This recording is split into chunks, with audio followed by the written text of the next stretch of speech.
hello South Cotabato. I am your sweet anchor Ayasa Lorraine Villegas, and today we're shining a spotlight on the beautiful culture of the Blaan people. Today we will explore the rich culture of the Blaan people, from their wedding, traditional food at marami pang iba.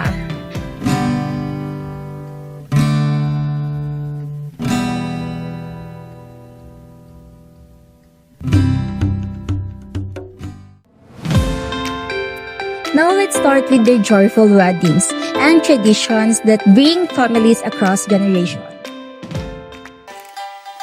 Aksong Blaan di banwu am gange. Di banwu am gange. Nun alwa kafdalan itnaning aksong. Dunan manla admulod naknafi. Idmulod dunan katad ilagi. Dito di gumne libon. Na itnafi dunan ikwa nga lagi nga libon, do dito gumimo nanak song di gumne lagi. Nimo iknafik song ko ikdee dadafni nga libon man lakafligo gable inga lagi. Idmulod katad nga lagi sansong di gumne libon. Kafdalan dun sakay isansong nga lagi di kura. Nanon mutok palimak pafgara na detakal idadto muluk. Of course, the traditional food like rice, root crops, and drinks that makes every gathering special.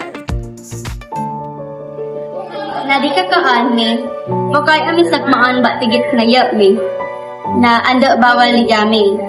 Nandadik tagami, doon ang igalami imuasno, nat magami disno, nang dailag kakaan mi, nagami doon di dag nun kurinti.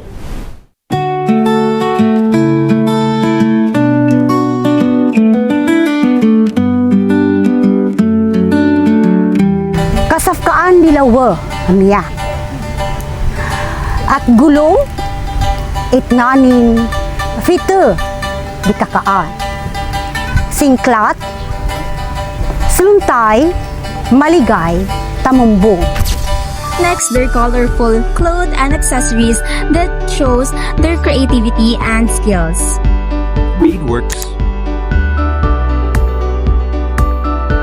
and weaving.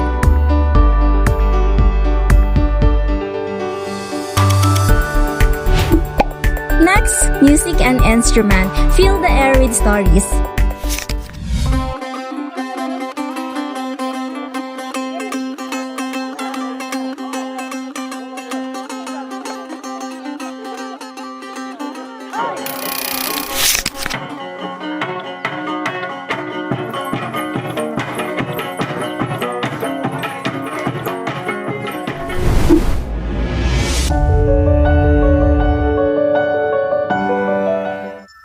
Ngayon naman ay ang kanilang mga sayaw na ang bawat galaw ay may kwento.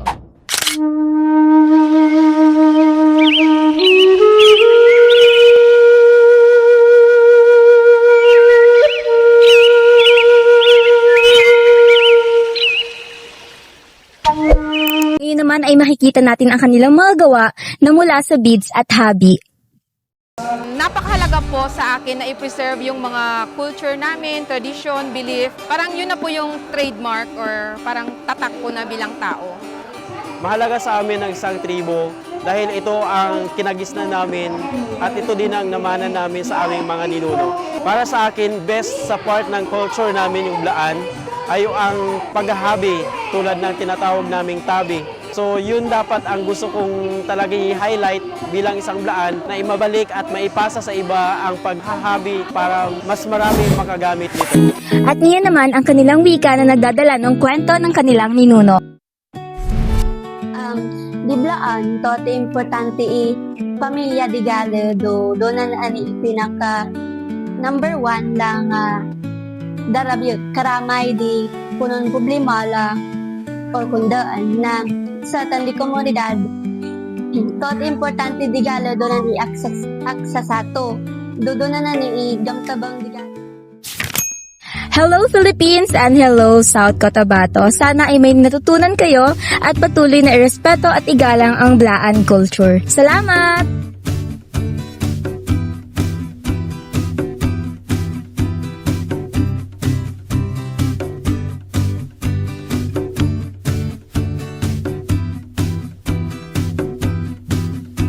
Salap di kalbong, tubet blaan di banu. Itlitago sampo yung gamu.